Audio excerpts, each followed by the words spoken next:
यशोदा माँ के गर्भ से भी एक कन्या ने जन्म लिया था। उसी कन्या का अब कोई पूछ ले आपसे कि बताओ ये नवरात्रि माँ भगवती का जन्म कहाँ से हुआ, तो माँ भगवती की माता का नाम है यशोदा।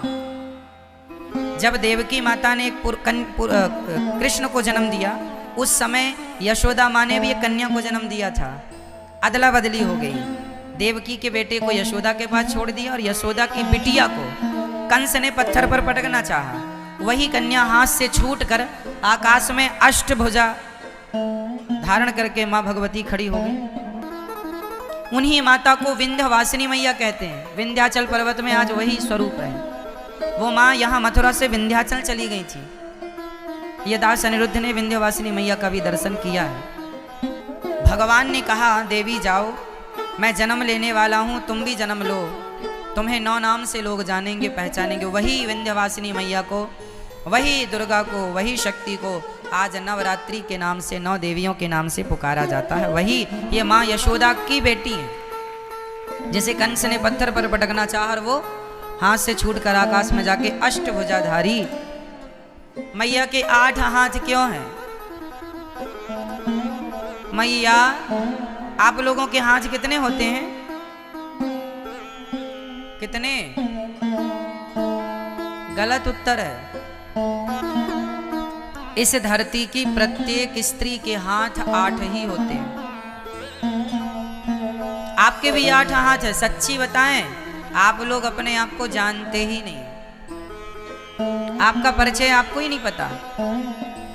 आपके अष्टभुजा आज भी हैं। देखो ना कैसे एक पत्नी अपने पति के लिए दोनों हाथ बढ़ाती है। पति कहे कि नाश्ता बनाओ, तुरंत पति ऑफिस जा रहा है, तुरंत नहा धो करके तैयार हो गई पति के पहले और नाश्ता बनाने लगी, चाय बन। तभी ससुर जी ने आवाज लगाई, अरे बहू चश्मा कहाँ है? तुरंत नाश्ता को छोड़कर अपने पति की सेवा के लिए खड़ी थी, पर ससुर की आवाज पर दौड़ पड़ती है, ये ससुर जी ये चश्मा आपका है। एक नारी को तभी उसके बेटे ने आवाज लगाई, माँ हमारा टिफिन कहाँ, हमारा बैग कहाँ? तुरंत माँ दौड़ पड़ती है अपने बच्चे के लिए, ये तेरा टिफिन है, ये तेरा बैग है, स्कूल जा। उसी समय बच्चे को स्कूल भेज रही है, उसी समय पति को दफ्तर भेज रही है, उसी समय ससुर जी को चश्मे और चाय की जरूरत पड़ी तो चाय भी बना रही है। एक समय में 4 काम कर लेती है स्त्री, इसलिए 4 काम करने वाली 8 हाथ से वो काम करती है। पूरे गृहस्थी की जिम्मेदारी इन 2 हाथों से थोड़ी होती है। आपके अनेक हाथ हैं। 2 हाथ से पति को, 2 हाथ से बच्चों को, 2 हाथ से सास ससुर को, और भी बहुत सारी जिम्मेदारियां स्त्रियों की होती हैं। घर की साफ सफाई से लेके घर की जिम्मेदारी, घर में राशन नहीं है, नमक नहीं है, हल्दी नहीं है, तेल नहीं है, घी नहीं है। पुरुष को इसकी कोई जानकारी नहीं होती कि घर में शक्कर है, पत्ती है या नहीं। नारी इसका पूरा ख्याल रखती है और ख़त्म होने के पहले इसकी तैयारी करती है कि ख़त्म हो जाएगी तभी नहीं, उसके पहले बुला के रखवा लेती है, क्योंकि ख़त्म हो गई तभी कोई मेहमान आया तो मतलब वो हर क्षण हर जगह उसका ध्यान है, हर जगह उसका हाथ है। इसलिए प्रत्येक स्त्री 8 भुजाधारी, स्त्री के 8 हाथ, अष्टभुजाधारी। और बैठी किस पर है? अच्छा 8 हाथ इसलिए भी हैं स्त्री के, अर्थात माता रानी के। कई लोग कहते हैं ये दुर्गा मैया के 8 हाथ क्यों हैं? अरे भाई दुर्गा मैया के 8 हाथ इसलिए हैं क्योंकि दुर्गा माँ है। किस किस की माँ है? माँ सबकी माँ है। 4 बच्चों की है। दुर्गा मैया के 4 बेटे हैं। माँ भगवती के कितने बेटे हैं? दुर्गा मतलब लक्ष्मी, दुर्गा मतलब पार्वती, कुछ भी शक्ति एक है, श्री मतलब लक्ष्मी, ठीक है। तो माता जी के हम 4 बेटे हैं। माता जी के हम 4 बेटे हैं। हम कितने भाई हैं? 4 भाई। कौन कौन से भाई? पहला भाई ब्राह्मण, फिर क्षत्रिय, फिर वैश्य, फिर शूद्र। हम 4 भाई हैं। 4 भाइयों में बड़े भाई कौन? ब्राह्मण, फिर क्षत्रिय, फिर वैश्य, फिर शूद्र। हम चारों एक ही पिता की, एक ही माँ की संतान है।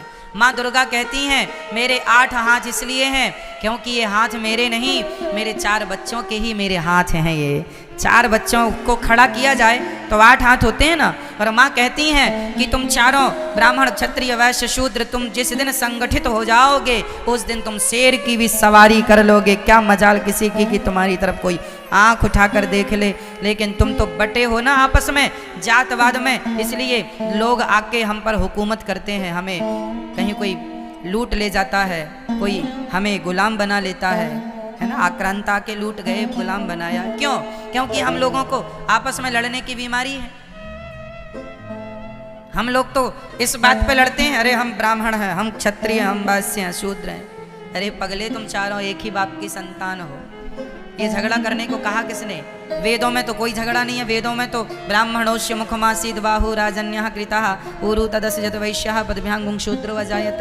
एक ही वेद में एक ही जगह पर चारों की उत्पत्ति बताई है, एक से, श्रीमन्नारायण से, ब्राह्मण क्षत्रिय वैश्य शूद्र। हम चारों एक हैं। कोई छुआछूत हमारे भारत में नहीं है। लेकिन आज के कुछ मूर्ख लोग छुआछूत की भावना भी रखते हैं। क्या भगवान श्री राम ने छुआछूत रखी शबरी माता से? शबरी माता भी तो कोल भीलों की बेटी हैं। क्या राम जी ने छुआछूत रखा? नहीं जी। जब भगवान छुआछूत नहीं रखते तो हम कौन होते हैं? परमात्मा की मर्यादा का उल्लंघन करने वाले। इसलिए इंसानियत से प्यार करो, इंसानों से प्यार करो, जो सनातनी है उनसे प्यार करो, जो आपके अपने हैं उनसे प्यार करो, और एक दूसरे की तरक्की से प्रसन्न रहो। ये नहीं कि वो तरक्की क्यों कर गए तो आप जलने लग जाओ, कोई फायदा नहीं। हमें प्रसन्न रहना चाहिए कि हमारा अपना है। एक कुल्हाड़ी ने जंगल काटना शुरू किया तो एक पेड़ ने कुल्हाड़ी से कहा, अरे कुल्हाड़ी हमें क्यों काटती, हमने तेरा क्या बिगाड़ा? पेड़ ने, वृक्ष ने कुल्हाड़ी से कहा, अरे बहन कुल्हाड़ी, तूने पूरा जंगल उजाड़ दिया, हमारे पुत्र पौत्रादि सारे बच्चों को तूने नष्ट कर दिया। कुल्हाड़ी बहन, हमने तेरा क्या बिगाड़ा है, तू हमें क्यों काट रही है? कुल्हाड़ी ने मुस्कुराते हुए कहा, पेड़ भाई साहब, मेरी क्या ताकत थी कि मैं तुम्हें काट सकती थी? तुम्हारे अपनों ने ही मेरा सहयोग किया है, इसलिए मैं तुम्हें उजाड़ रही हूँ, तुम्हें काट रही हूँ। कैसे? अरे कुल्हाड़ी में लकड़ी का हिस्सा होता है, देखा होगा, डंडा लकड़ी का। अरे जंगलों को काटने का किस्सा ही ना होता यदि कुल्हाड़ी के पीछे लकड़ी का हिस्सा ना होता। क्या बताएं, अपनों ने लूटा है हमें, गैरों में कहाँ दम था। मेरी कश्ती तो वहां डूबी जहां पानी कम था। अपनों ने बहुत कुछ बिगाड़ा है मेरी माँ। चलो कोई बात नहीं, पुरानी बातों को ना करें। अब हम प्यार से रहें, भाईचारे से मिलजुल के रहें। कोई जहर ना हो जातवाद का, ऊंच नीच का। प्यार से, इंसानियत के नाते सबसे रहो मिलजुल के। चलिए ठीक है। तो माँ भगवती कहती हैं, तुम चारों जिस दिन एक, रामचरितमानस में भी ये बात लिखी है, जहाँ सुमति तहाँ संपत्ति नाना, जहाँ कुमति तहाँ विपत्ति निदाना। जहाँ सुमति, जहाँ एकता है, जहाँ संगठन है, वहाँ सब कुछ है। और जहाँ झगड़ा है, अरे झाड़ू भी यदि संगठित रहती है, झाड़ू के तिनके यदि संगठित होते हैं तो सारा कचरा साफ होता है। और झाड़ू बिखर गई स्वयं कचरा बन जाती है, स्वयं कचरा बन जाती है। इसलिए झाड़ू हर तिनके को संगठित रखती है। यदि झाड़ू का तिनका, एक भी तिनका यदि बिखर गया तो वो तिनका भी कचरा ही कहलाएगा। सही है? आप जब तक संगठित हैं तब तक सुरक्षित हैं। बिखर जाओगे तो कोई भी, कहावत तो सुनी होगी, एक लकड़ी को कोई भी तोड़ सकता है, लकड़ी के पूरे गट्ठे को कोई तोड़ नहीं सकता। संगठन तो लकड़ी के गट्ठे की तरह है। कोई क्या मजाल किसी की कि कोई आगे बढ़ के तुम्हें देख सके। संगठित रहो। कौन कौन संगठित रहे, बोल के बताओ, कौन कौन? ब्राह्मण क्षत्रिय वैश्य और चारों एक पिता की संतान है। सबको गले से लगाओ। राह में आए जो दीन दुखी, सबको गले से लगाते चलो।